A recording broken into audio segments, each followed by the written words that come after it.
शिक्षा विज्ञान तथा प्रविधि मन्त्री देवेन्द्र पौडेल सामुदायिक बनेकुठी व निजी बनेकुठिया शिक्षा एकरूपता व समानता हेगु तातुना थपिन्छ ठुसिया 2079-80 बजेटिया नीति तथा कार्यक्रमे शैक्षिक सुधारिया नुगु खहयागु थया दिगुदु शुक्रबार एया बौद्ध महाकाले चोंगु श्री जनकल्याण माध्यमिक विद्यालय याक्फी गुकगु बुद्धि हनाजाजोले सम्बोधन यागु चोले मन्त्री पौडेल थटे दया दिगु ख कार्यक्रमलाई औपचारिकता प्रदान गरिदिनुको लागि काठमाडौँ क्षेत्र नम्बर 3 का संघीय सांसद माननीय श्री कृष्ण बहादुर राईजीलाई पनि म हार्दिक अनुरोध गर्दछु कि आदरणीय शिक्षकद्वारा सम्मान गरिनु। विद्यालय सुधार्ने जिम्मा हाम्रो काँधमा छ, तपाईँ हाम्रो काँधमा छ।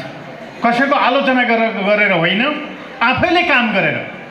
यहाँ हेड सर हुनुहुन्छ, अरू विद्यालयका पनि यहाँ हुनुहुन्छ र हामी हेड सरलाई विद्यालयको प्रशासन र विद्यालय प्रणाली सुधारको निम्ति के कानुनले कहाँबाट सजिलो हुन्छ भन्ने कुराको खोजी नीति गर्दैछ र अहिले पनि नीति कार्यक्रम र बजेटमा केही नयाँ कुराहरू आएका छन् र अरू विशेष शिक्षकहरूलाई पनि खास गरी विद्यार्थीहरूको शिक्षण सिकाइ प्रक्रियामा स्तरीयता गर्नको निम्ति र प्राप्त गरेको शिक्षण सिकाइ प्रक्रियाको कुरालाई हामीले खास गरी रिजल्टमा व्यक्त गर्नको निम्ति हामीले केही नयाँ कुराहरू ल्याएका छौँ र ती नयाँ कुराहरू क्रमशः बजेट पास भइसकेपछि आउनेछन्। जाजोले मन्त्री पौडेल बनेकुठी सुधारिया त सुनान सुयागु पुमख्युसे थथगु थास कुत या मागुली ब ब्यादिल हामी सबैको साझा चुनौती रहेको छ कि हामी हाम्रो देशका विद्यालयहरू सुधार्न सक्दैनौँ, हामीले हाम्रा शिक्षण संस्थाहरूलाई व्यवस्थित बनाउन सक्दैनौँ। हाम्रो निम्ति गम्भीर प्रश्न बनेको छ र हामी यति बेला पनि एउटा नारा हामीले अगाडि बढाएका छौँ। हामी बनाउँछौँ हाम्रा विद्यालय। शिक्षा मन्त्रालयले एउटा नारा बनाएर नीति कार्यक्रममा पेश गरेको छ। चाहे हामी व्यवस्थापन समितिका हौँ, चाहे हामी विद्यार्थी हौँ, चाहे हामी शिक्षक हेडमास्टरहरू हौँ, हामी सबैको साझा रूपमा विद्यालय सुधार्ने दायित्व छ र त्यो विद्यालय सुधार्ने जिम्मा हाम्रो छ। अरू कसैलाई दोष दिएर हुँदैन। त्यसकारणले हामी जो जहाँ छौँ त्यहीँबाट विद्यालय सुधार्ने।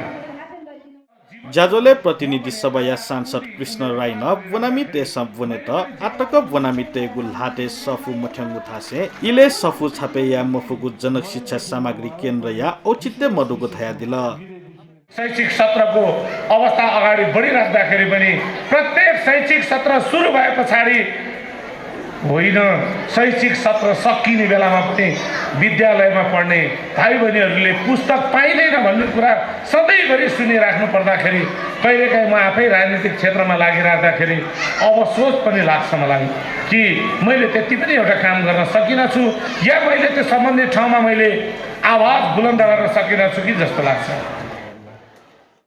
जाजोले मन्त्री पौडेल वनेकुठिया उत्कृष्ट वनामी पुलापी वनामी लिसे वनेकुठिया उत्कृष्ट सेनामी जुइत ताला पिन्त दसिपौ ललहाना दिगु ख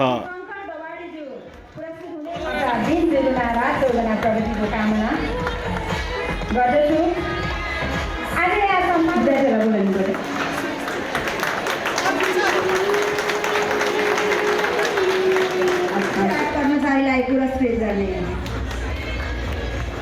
आफ्नो अथक मेहनतले अथक श्रमले आज उच्च ओहदामा पुग्न सफल हुनुभएको छ।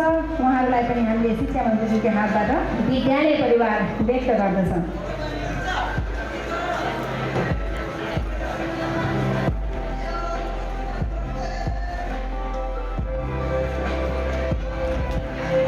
सम्मानित सम्पूर्ण व्यक्तित्वहरूलाई अगाडि आइहाल्नको लागि मैले अनुरोध गरेँ। हाम्रो प्रमुख अतिथिको समय छैन, एउटा फोटो क्याप्चर गर्ने चाहिँ प्रोग्राम बिचैमा आयो। हाम्रो प्रमुख ग्रहण गर्दै हुनुहुन्छ आदरणीय पूर्व प्रशासक पोखरेलज्यू,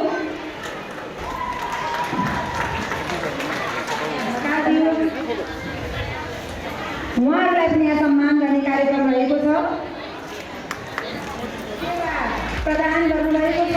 लामो समयसम्म उहाँले यस विद्यालयलाई आफ्नो श्रमले सेचन गर्नुभएको छ। हामीले अघि भनिसक्यौँ, दस्तावेज वास्तवमा यो दस्तावेज जनकल्याणको कुनै सामग्रीहरू कुनै कुराहरू खोज गर्ने एउटा खोजकर्तालाई अनुसन्धानकर्तालाई एउटा सही सामग्री हुनेछ भन्ने हामीले अपेक्षा राखेका छौँ। हामीले जानेसम्म भेटेसम्म खोजेर हाम्रा जानकारीहरूलाई दस्तावेजमा समावेश गर्ने हामीले प्रयास गरेका छौँ।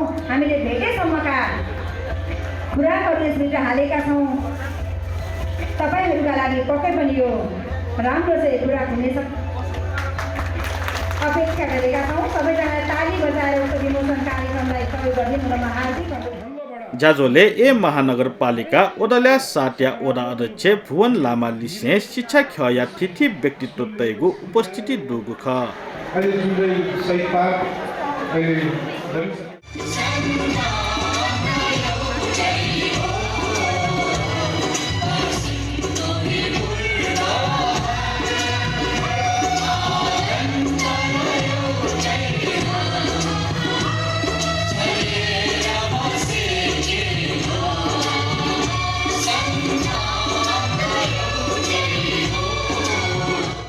थुथा थुगु बनेको थी तगी छगु निसे छिन्निगु तगी तक निदोला मल्याक बनामिते त बुंका चोंगु दुसा ए महानगरपालिका दुनिया नमुना बनेको थिया थलखे दुथाना चोंगु